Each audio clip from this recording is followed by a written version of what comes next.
Hello my dear students, welcome back to my YouTube channel. और student, board exam start हो चुके हैं। आप सभी लोग अपना इंग्लिश का एग्जाम दे चुके हैं और अब बारी है साइंस की। यस, 4 मार्च को आपका साइंस का एग्जाम होने वाला है और ये वीडियो मैं स्पेशली साइंस से रिलेटेड स्टूडेंट्स के लिए लेके आई हूँ। उन सभी स्टूडेंट्स के लिए जो सिलेबस से बहुत ज्यादा घबरा जाते हैं।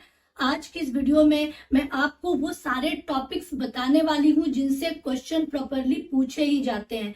मींस अगर आपने अपने सिलेबस में ये सारी चीजें पढ़ ली तो डेफिनेटली मेरी गारंटी है कि 90% आप स्कोर कर लोगे। Okay, so without wasting the time video start करते हैं विद दिस इंट्रो।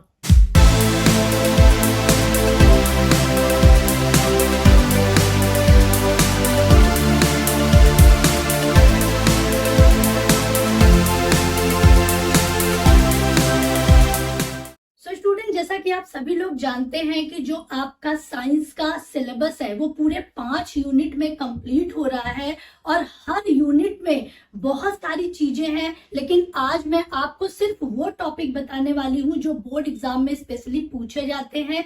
इनसे क्वेश्चन बनते ही बनते हैं और ये टॉपिक्स जो मैंने निकाले हैं अपने 10 साल के एक्सपीरियंस से निकाले हैं, जो हमेशा मैं अपनी एकेडमी में अपने स्टूडेंट्स को सैंपल पेपर करवाती रही हूँ और ये क्वेश्चन रिपीटेड होते रहे हैं, वो सारे टॉपिक्स आज तक डिस्कस करने वाली हूँ। ओके, आपका जो सबसे पहला यूनिट है वो है केमिस्ट्री का, जो कि 25 मार्क्स स्कोर करता है। 25 मार्क्स की इसकी जो स्कीमिंग है वो है। केमिस्ट्री में आपके 4 चैप्टर इंक्लूडेड हैं: chemical reaction and equation, acid base salt, metal non metal and carbon and its compound. अब ये जो 4 आपके लेसन आते हैं यूनिट 1 से, इसमें बहुत सारा सिलेबस है, तो आपको कौन कौन से टॉपिक बहुत अच्छे से पढ़ने हैं उसके ऊपर फोकस करिए।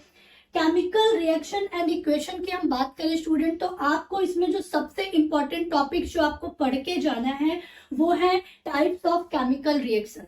यस, रिएक्शन कितने तरह की होती है, क्या क्या टाइप्स है उनके, मीन्स जो अगर आप एग्जांपल्स की बात करें, आपको डिकम्पोजिशन रिएक्शन, ऑक्सीडेशन, रिडक्शन और आपके डिस्प्लेसमेंट रिएक्शन, जो भी आपने इनमें एग्जाम्पल पढ़े हैं वो सारी चीजें आपको बहुत ही अच्छे से पढ़नी है।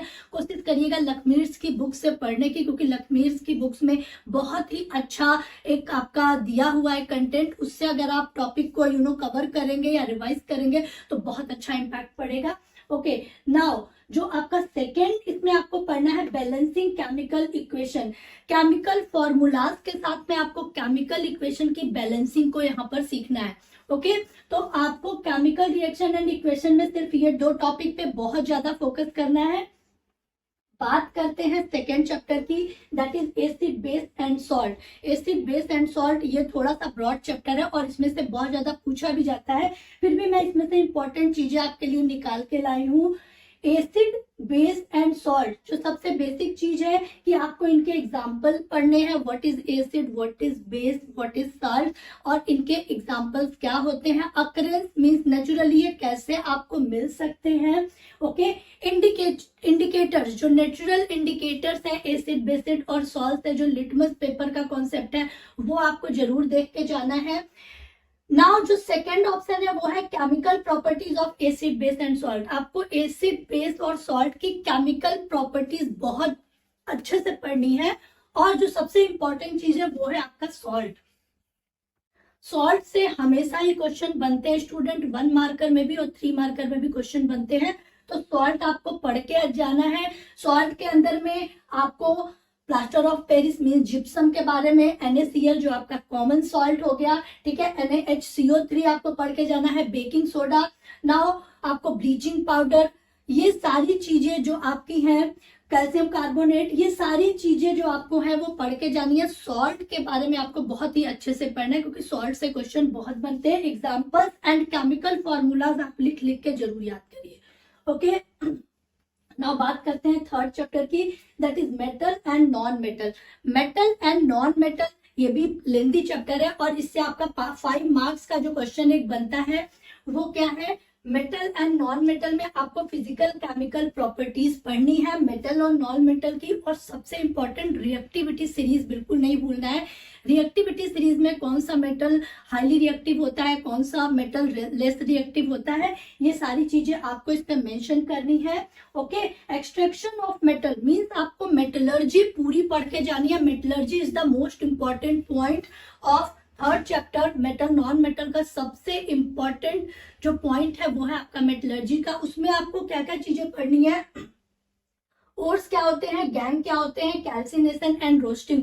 The most important point third 3 marks के जो आंसर में आता है that is calcination and roasting.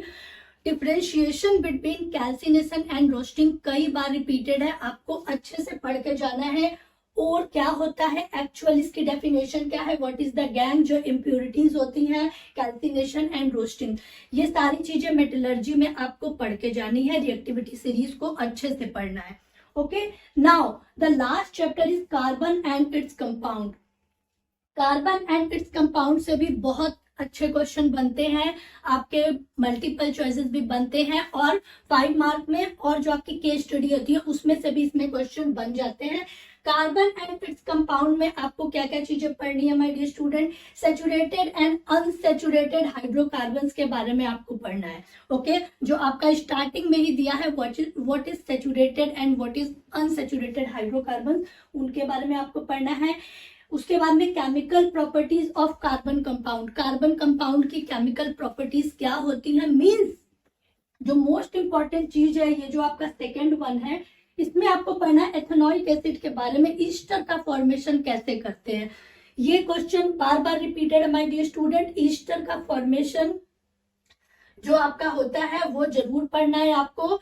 और जो नेक्स्ट है वो है नॉमेनक्लेचर, जिसमें आपको IUPAC नेम के बारे में पूछा जाता है, ठीक है, और उसमें कुछ एल्डिहाइड ग्रुप्स के बारे में पूछा जाता है, इससे भी क्वेश्चन बहुत ज्यादा बनते हैं। ओके, तो नॉमेनक्लेचर पढ़ना है, होमोलोगस सीरीज के बारे में। ओके, नाउ और जो सबसे इंपॉर्टेंट चीज है वो है आपके आइसोमर्स। आप पेंटेन के कौन कौन से आइसोमर्स बनाते हैं, ठीक है, जो आपका हेलो पेंटेन हो गया, ब्रोमोपेंटेन हो गया, तो ये पेंटेन के आइसोमर्स हमेशा आते हैं लिखने के लिए।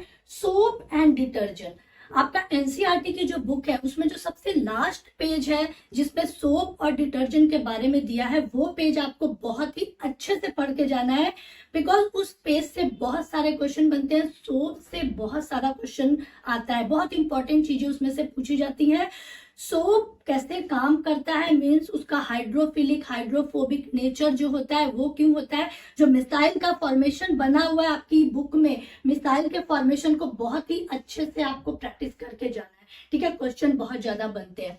ओके, तो इस तरह से आप अपने यूनिट 1 को कवर कर लीजिए। यूनिट 1 में जो भी इंपॉर्टेंट चीजें हैं मैंने आपको बता दी।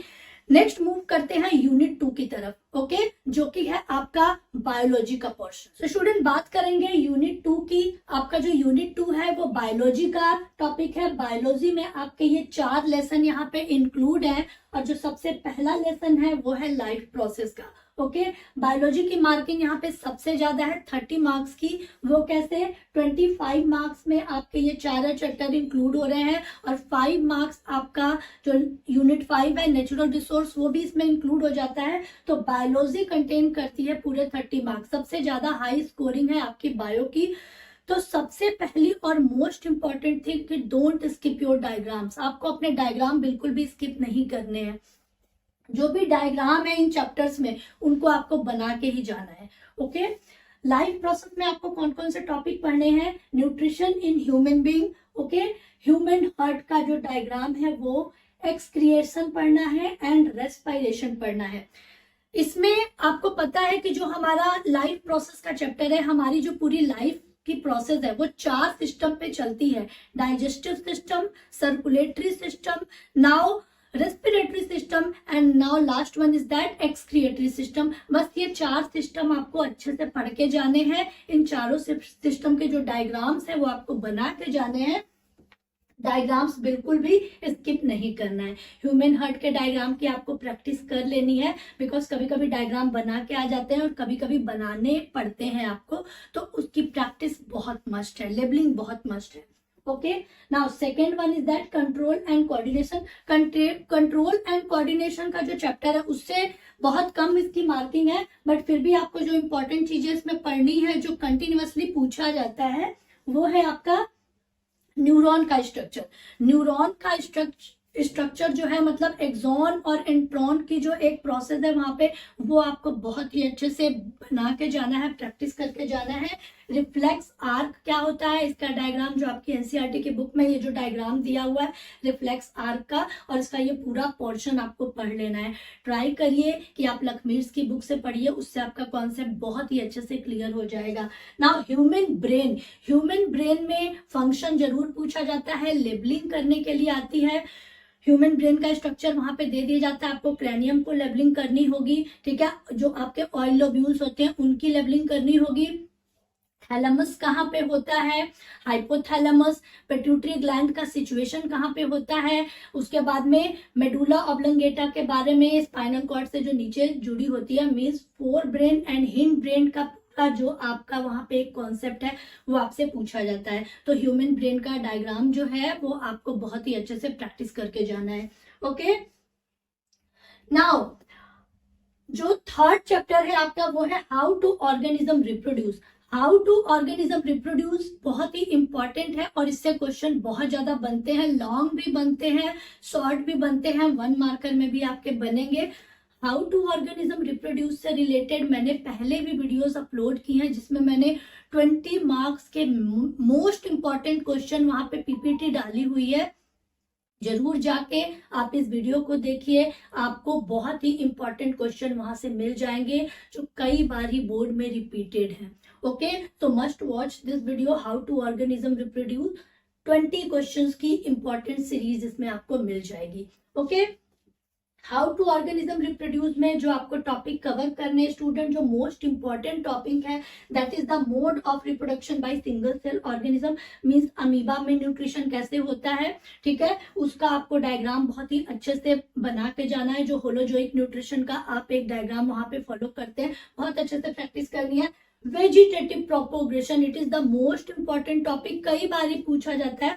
और वेजिटेटिव प्रोपोगेशन में आप सिंपल लिख के मत आइएगा, आप इसको साइंटिफिक लैंग्वेज में, बायोलॉजिकल लैंग्वेज में ही अपने पॉइंट्स को डालिएगा। ओके, तभी इसमें आपको मार्क्स मिलेंगे। बच्चे बहुत ही नॉर्मल पॉइंट्स लिख के आ जाते हैं और फिर कहते हैं मेरे मार्क्स डिटेक्ट हो गए। उसका रीजन यही है, साइंस का पेपर है, बायोलॉजी का अगर आप लिख रहे हैं आपको वहां पे बायोलॉजिकल लैंग्वेज डालनी पड़ेगी, साइंटिफिक लैंग्वेज डालनी पड़ेगी, बिकॉज आप साइंस की लैंग्वेज को, you can't be change the language of science. Okay, तो यहाँ पर रिप्रोडक्शन इन फ्लावरिंग प्लांट्स आपको पढ़ना है, जो आपका बाइसेक्सुअल और यूनिसेक्सुअल जो प्लांट है कैसे उनमें रिप्रोडक्शन की प्रोसेस होती है, ये पढ़ के जाना है। पॉलिनेशन, क्रॉस पॉलिनेशन, ये सारी चीजें आपको अच्छे से प्रैक्टिस करनी है। ह्यूमन रिप्रोडक्शन, जो आपका मेल रिप्रोडक्टिव सिस्टम और फीमेल रिप्रोडक्टिव सिस्टम का डायग्राम विद उनके जो फंक्शन है, पार्ट्स के जो फंक्शन है, वो जरूर आपको पढ़ के जाने हैं।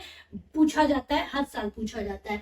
Now reproductive health, reproductive health में आपको कुछ कॉन्ट्रासेप्टिव मेथड्स के बारे में, ठीक है, जो डिजीजेस हो जाती हैं जैसे गोनोरिया हो गया और इस तरह से जो सेक्स डिजीजेस हो जाती हैं उनके बारे में आपको पढ़ के जाना है। सेक्स डिटर्मिनेशन के बारे में भी आपको पढ़ के जाना है। ओके, ये सारे टॉपिक्स हो गए how to organism reproduce, most important chapter and most important topic जो आपको बोर्ड के लिए प्रिपेयर करने ही है, क्वेश्चन बनते ही बनते हैं। Okay, now the last chapter is that heredity and evolution. You know कि इवोल्यूशन का पार्ट जो है वो पूरी तरह से यहाँ से एमिटेड हो गया है, कटा हुआ है। आपको सिर्फ यहाँ पे हेरिडिटी पढ़नी है, और हेरिडिटी में भी आपको मेंडलिज्म में मेंडल्स के लॉ जो हैं वो नहीं पूछे जाते हैं, बट मेंडल्स के लॉज पे क्वेश्चंस पूछे जाते हैं।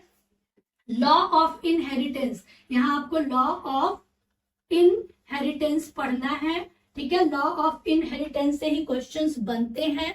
यहाँ पे आपको लॉ ऑफ इनहेरिटेंस में क्या बताना है स्टूडेंट, आपको पेरेंट, जो भी पेरेंटल कैरेक्टर्स क्या होते हैं, ठीक है, उसके बाद आपका F1 जनरेशन में क्या बन रहा है, ठीक है। नाउ जो F2 जनरेशन बनती है उसमें क्या बन रहा है, और मोस्ट इंपॉर्टेंट दैट रेशियो, ठीक है, आपका जीनोटिपिक एंड फिनोटिपिक रेशियो के बारे में जरूर पूछा जाता है। जो भी आप क्रॉस डायग्राम बनाए बहुत ही अच्छे से और रेशियो को प्रॉपरली वहां लिख के आए। ओके, तो लॉ ऑफ इनहेरिटेंस आपको हेरिडिटी में पढ़ना है एंड जो आपके रेशियो है वो आपको बहुत ही अच्छे से पढ़ के जाने हैं। तो ये आपका यहाँ पर दूसरा टॉपिक पूरी तरह से कंप्लीट हुआ। नाउ स्टूडेंट मूव करेंगे यूनिट थर्ड की तरफ। यूनिट थर्ड में आपका फिजिक्स का पोर्शन आता है नेचुरल फिनोमिनन से, और ये जो आपका मार्किंग स्केल है इसकी, ये आपके 12 मार्क का इसकी मार्किंग स्केल है। ओके, इसमें आपके 2 चैप्टर है जो बड़े चैप्टर है, that is the light and reflection and human eyes and colourful world. Okay, light, reflection and refraction में आपको कौन से मेन टॉपिक कवर करने हैं? सबसे पहले यू नो वेरी वेल कि जो न्यूमेरिकल प्रॉब्लम आती है वो इसी चैप्टर से बहुत बनती है। रे डायग्राम जो आते हैं वो आपके लाइट वाले चैप्टर से ही आएंगे, तो आपको रे डायग्राम्स जो है वो प्रॉपरली क्लियर करके जाने हैं। ओके, न्यूमेरिकल प्रॉब्लम जो आपके मिरर से, लेंस से, पावर और मैग्निफिकेशन, इनके न्यूमेरिकल आपको पढ़ कर ही जाने हैं। बार बार बोल रही हूँ कि लखमीर्स की बुक को फॉलो करिए, उसमें जो न्यूमेरिकल होते हैं वो बहुत ही इंपॉर्टेंट है और बहुत ही इजी कॉन्सेप्ट से आपको बताए गए हैं। ओके, तो ये सारे टॉपिक्स जो भी न्यूमेरिकल प्रॉब्लम से रिलेटेड है, दैट इज द मिरर का फॉर्मूला, लेंस के फॉर्मूले, पावर के एंड मैग्निफिकेशन, ये आपको प्रॉपरली कवर करना है। नाउ डेफिनेशंस इनमें से पूछी जाती हैं 1 मार्कर में, that is the what is pole, what is focal length, what is centre of curvature. Okay, ये सारी चीजें आपसे वहां डेफिनेशन में पूछ सकते हैं। तो आपको लाइट और रिफ्रैक्शन का जो चैप्टर है उसको बहुत ही अच्छे से क्लियर करना है। न्यूमेरिकल प्रॉब्लम आपकी इसी से पूछी जाएंगी। सेकेंड चैप्टर की अगर हम बात करें, that is the human I and colourful world. इससे जो इंपॉर्टेंट चीजें आपको कवर करनी है वो है आपका डायग्राम। ह्यूमन आई का डायग्राम पूछा जाता है, डायग्राम्स को आप बना के जाइए। फंक्शन क्या होते हैं ये आपको पढ़ के जाना है, ठीक है। डिफेक्ट्स के बारे में आपको पता है कि ह्यूमन आई के अंदर में जो भी हम डिफेक्ट्स पढ़ते हैं, हाइपरमेट्रोपिया, ठीक है, प्रेसबायोपिया, मायोपिया, ये सारे डिफेक्ट आपको बहुत अच्छे से क्लियर करके जाने हैं। लाइट, स्कैटरिंग ऑफ लाइट आपको करना है, प्रिज्म वाला जो पोर्शन है वो अच्छे से क्लियर करना है, ठीक है। तो ये आपका सेकेंड टॉपिक में जो इंपॉर्टेंट टॉपिक है वो आपको कवर करने हैं। मूव करते हैं फोर्थ यूनिट की तरफ में, that is the electricity and magnetic effect. Okay, now student move करेंगे यूनिट 4 की तरफ। यूनिट 4 में आपका 13 मार्क की इसमें स्कीमिंग है, 13 मार्क्स के क्वेश्चन इससे बनते हैं, और इसमें जो आपके चैप्टर है that is the electricity and magnet. Okay, electricity पूरी तरह से न्यूमेरिकल बेस्ड चैप्टर है। न्यूमेरिकल प्रॉब्लम और सर्किट डायग्राम आपके इस चैप्टर से जरूर पूछे जाते हैं। फॉर्मूलाज आपसे पूछे जाएंगे। Ohm's law, most important topic. V I का ग्राफ आपकी एनसीईआरटी की बुक में दिया है, वहां से आपको जरूर पढ़ के जाना है। रेजिस्टिविटी के क्वेश्चन हमेशा पूछे जाते हैं।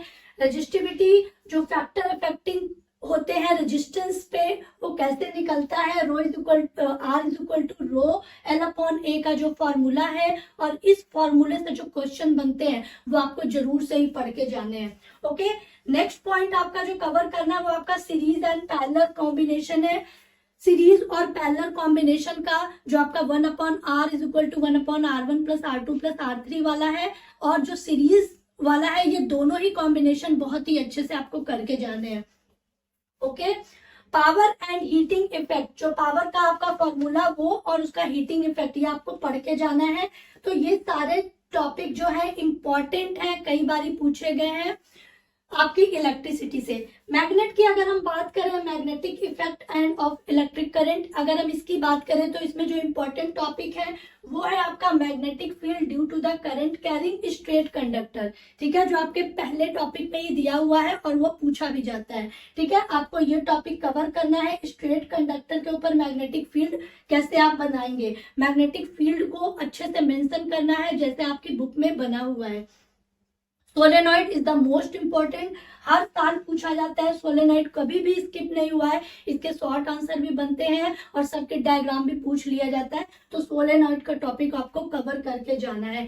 फ्लेमिंग का लेफ्ट हैंड रूल आ रहा है, बिकॉज राइट हैंड रूल यहाँ से कटा हुआ है, स्किप किया गया है, तो लेफ्ट हैंड रूल आपको पढ़ के जाना है। And according to Fleming left hand rule आपको इलेक्ट्रिक इलेक्ट्रिक मोटर पढ़नी है। ओके, बिकॉज फ्लेमिंग का जो राइट हैंड रूल है उससे आपका इलेक्ट्रिक जनरेटर है जो कि स्किप किया गया है, तो आपको सिर्फ इलेक्ट्रिक मोटर और फ्लेमिंग लेफ्ट हैंड रूल ये कवर करना है। ओके, ये आपके यूनिट 4 के टॉपिक है स्टूडेंट। यूनिट 5 की अगर हम बात करें स्टूडेंट, तो यूनिट 5 आपका पूरा नेचुरल रिसोर्सेज का टॉपिक है। नेचुरल रिसोर्सेज जो आपकी बायोलॉजी में ही इंक्लूड हो जाता है और 5 मार्क्स का वो टॉपिक है आपका, ठीक है। तो यूनिट 5 की अगर हम बात करें स्टूडेंट, तो ये है आपका नेचुरल रिसोर्सेज, ठीक है।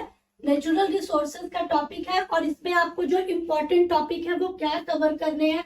सबसे पहला जो है इकोसिस्टम, ठीक है। इकोसिस्टम, व्हाट इज इकोसिस्टम, इसकी डेफिनेशन आपको बहुत ही अच्छे से पढ़ के जानी है। टाइप्स ऑफ इकोसिस्टम, ठीक है, टाइप्स आपको पढ़ के जाने हैं। नेक्स्ट पॉइंट जो है food chain and food web, ठीक है। Food chain and food web, food chain and food web के बारे में आपको अच्छे से पढ़ के जाना है, क्वेश्चन जरूर बनते हैं। नेक्स्ट पॉइंट जो इसका जो और इम्पोर्टेंट टॉपिक है वो है आपका 10% एनर्जी लॉ, ठीक है। ट्रॉपिक लेवल, आपको यहाँ पे ट्रॉपिक लेवल पढ़ के जाना है। 10% एनर्जी लॉ, ठीक है, ये हमेशा ही पूछा जाता है। 10% एनर्जी लॉ जो आपकी बुक में दिया हुआ है वो आपको पढ़ के जाना है। एंड लास्ट वन जो आपका टॉपिक इसमें है वो है ओजोन डिप्लेशन के बारे में, ठीक है। ओजोन डिप्लेशन, ओजोन डिप्लेशन जो लेयर होता है वो मैग्निफिकेशन के बारे में इसमें आपको बताया गया है। बहुत ही अच्छे से ये टॉपिक आपको कवर करने हैं। 5 मार्क्स की इसकी स्कीमिंग है, ठीक है। 5 मार्क्स में ये आता है, ये 5 नंबर आपको फ्री में ही मिल जाते हैं बिकॉज इस टॉपिक ये बहुत ही इजी टॉपिक है और बच्चे कर लेते हैं। लेकिन ये 5 मार्क्स आपको तभी मिलेंगे स्टूडेंट जब आप इन टॉपिक्स को बहुत ही साइंटिफिक लैंग्वेज में लिखोगे। ओके, इस टॉपिक को बच्चे बहुत ही लाइटली लेते हैं और बहुत ही नॉर्मल चीजें लिख के आ जाते हैं और वहां पे बहुत ज्यादा मार्क डिटेक्ट हो जाते हैं। हमेशा कोई भी टॉपिक हो आपको साइंटिफिक लैंग्वेज ही लिखनी है। कम लिखिए लेकिन अच्छी लैंग्वेज लिखिए, साइंस की लैंग्वेज में लिखिए, मार्क्स आपको जरूर मिलेंगे। माय डियर स्टूडेंट, ये कुछ इंपॉर्टेंट टॉपिक थे जो आपके साइंस के पूरे सिलेबस से मैंने निकाले हैं और बहुत ही इंपॉर्टेंट ये टॉपिक है। अगर आप इतना टॉपिक भी क्लियर कर लेते हैं, कवर कर लेते हैं, तो 90% की स्कोरिंग कहीं भी नहीं गई है। ओके, बहुत ही ध्यान से अपने एग्जाम को दीजिए और कोशिश करिए इन टॉपिक्स को कवर करने की। मिलती हूँ नेक्स्ट वीडियो में, तब तक आप अपना ध्यान रखिए। Best of luck for your exam. Thank you.